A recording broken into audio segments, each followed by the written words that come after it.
एक समय की बात है, सहस्त्रबाहु नाम का एक व्यापारी था। उसके 7 पुत्र थे।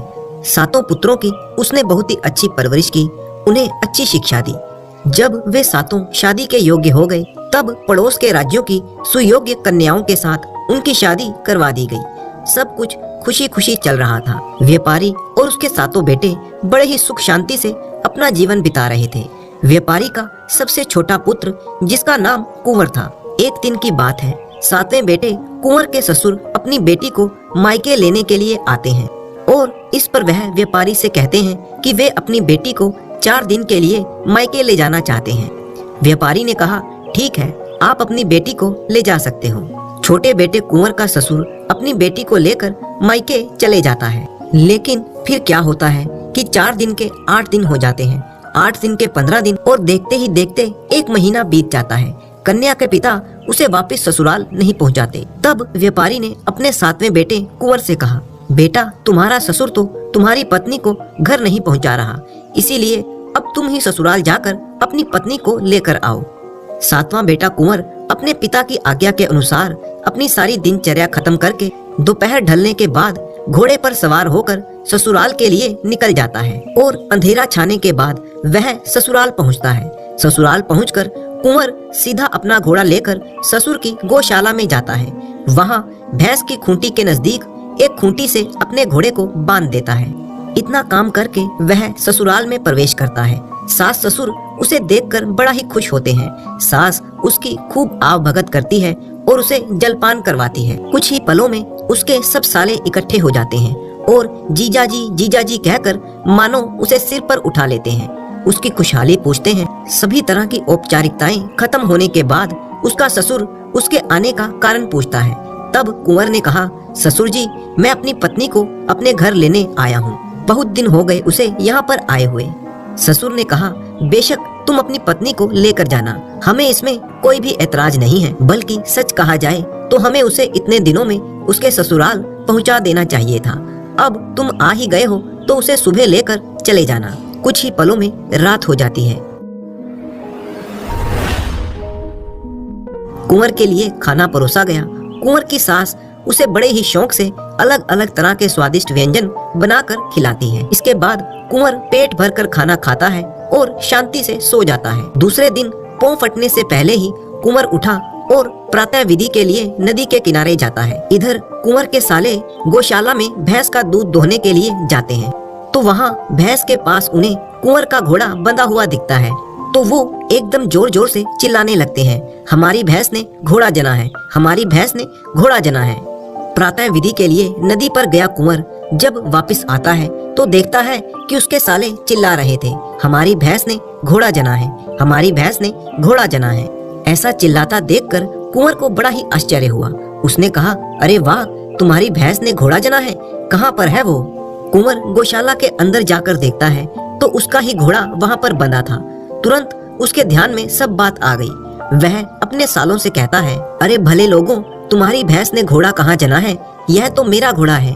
रात मैंने आप लोगों को तकलीफ ना हो इसीलिए सीधे यहाँ आकर घोड़े को खूंटे से बांध दिया था, परंतु उसके साले उसकी सुनते ही नहीं।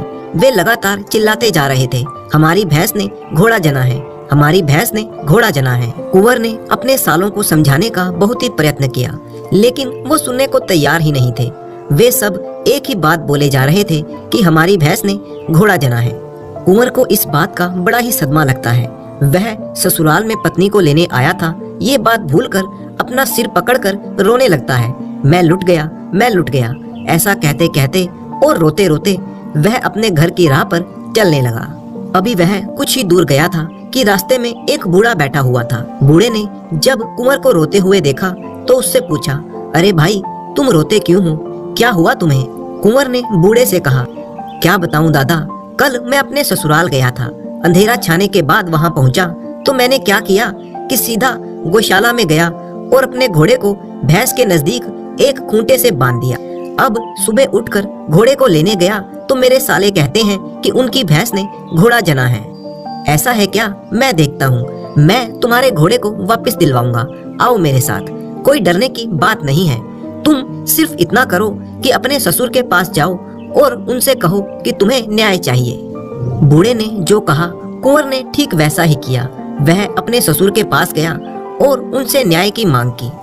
अपने जमाई की मांग पर कुंवर का ससुर न्याय सभा यानी पंचायत बुलाने के लिए तैयार हो गया। गांव की सारी प्रजा भी न्याय सभा में हाजिर हो जाती है। न्याय सभा एक खुले मैदान में लगाई गई, जहां पर उसका ससुर, उसके साले, गांव का प्रधान, सरपंच और सभी गांव वाले मौजूद थे। उनमें वो बूढ़ा भी आया था। तब पूछताछ शुरू की गई। सरपंच ने कुंवर के सालों से पूछा, तुम्हारी वकालत कौन करेगा? सालों ने कहा कि हमारी वकालत हमारा वकील करेगा, और पास ही उनका वकील बैठा हुआ था। सरपंच ने कुंवर से पूछा, तुम्हारी वकालत कौन करेगा?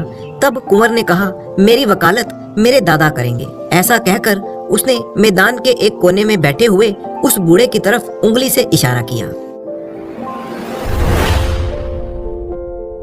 अब क्या हुआ कि सरपंच ने जब बूढ़े को देखा तो बूढ़ा वहां बैठे बैठे झपकियां ले रहा था। सरपंच ने बूढ़े से पूछा, क्यों रे दादा, भरे दिन झपकियां ले रहे हो, रात भर सोए नहीं क्या? तब बूढ़े ने जवाब दिया, क्या बताऊं सरकार, रात समंदर में आग लग गई थी।